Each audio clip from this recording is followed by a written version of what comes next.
dyma'r foment nath Jazz Carlin sylweddoli ei bod wedi ennill medal arian yn y gemau Olympedd.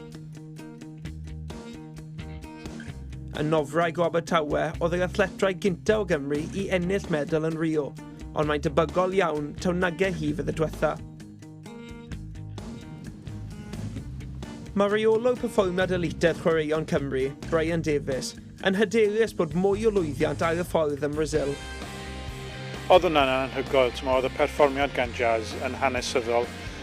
Nath i perfformio cyn cystad a mae wedi perfformio o'r blaen. A mae gobeithio'n dad yn ni yn y pwll hefyd. Jazz unwaith eto a clywi tytn. A wedyn aml siawns yn y byd beicio. Geraint Thomas, ddim cystal, neu cystal a ddyn gobeithio. Mae Owain Dŵl a Elena Barker a Becky James. Mae'r enwau'n dod a dod. A mae 40 o'n i draw na. Yn cystadlu a mae gobeithio'n mawr dyn ni yn sawl camp. Gemau 2012 yn Llundain oedd y rai mwyaf llwyddiannus eriod i athletwyr o Gymru. Ers ni, mae Chwaraeon Cymru wedi bod yn buddsoddi mewn adnoddau i sicrhau bod ein llwyddiant yn parhau. Enillon ni 7 medal yn Llundain 4 mlynedd yn ôl. Os neu nhw obeth o wella cael hyd yn oed mwy yna mas yn Rio? Mae yna gobeithio, wrth gwrs, gnawn ni yn well na Llundain, ond fydd e'n anodd iawn. Ni wedi gweld nawr yn y diwrnodau cyntaf cystadlu, dyw e ddim yn hawdd a mae pethau yn mynd o chwal nawr ag yn ymlaen. Ond mae gobeithio'n dyn ni, mae opportunities dyn ni mewn sawl camp a dwi'n ffyddiog, newn ni cystal yn ethon ni yn Beijing, lle yn ethon ni 5 medal, a ni'n gobeithio newn ni'r un fath o beth a Llundain.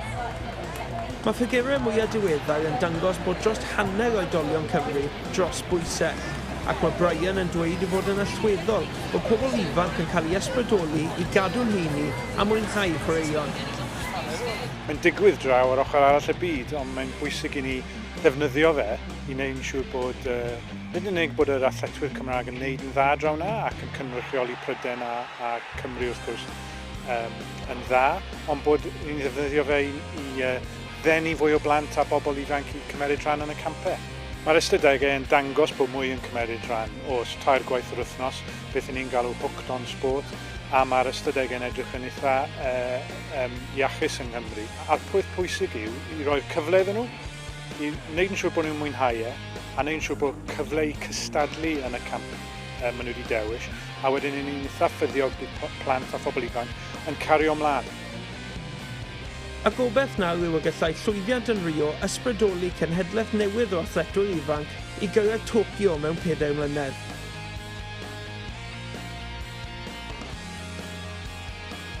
Licwn i gweud beth wedodd Chris Coleman yn yr Euros, ble o'n i'n llwyddiannus hefyd fel cenedl, pan wedodd breuddwydiwch, peidiwch ag ofn breuddwydio. Fydd e ddim yn anodd, ond os mae'r breuddwyd ych chi a chi'n rhoi'r ymdrech fewn a mae'r cyfle ych chi, allwch chi cyflawni unrhyw beth. A falle mas yna mae fwy na un Jazz dyn ni, a fwy na un Geraint Thomas, a newn ni ennill mwy o medalau yn y dyfodol.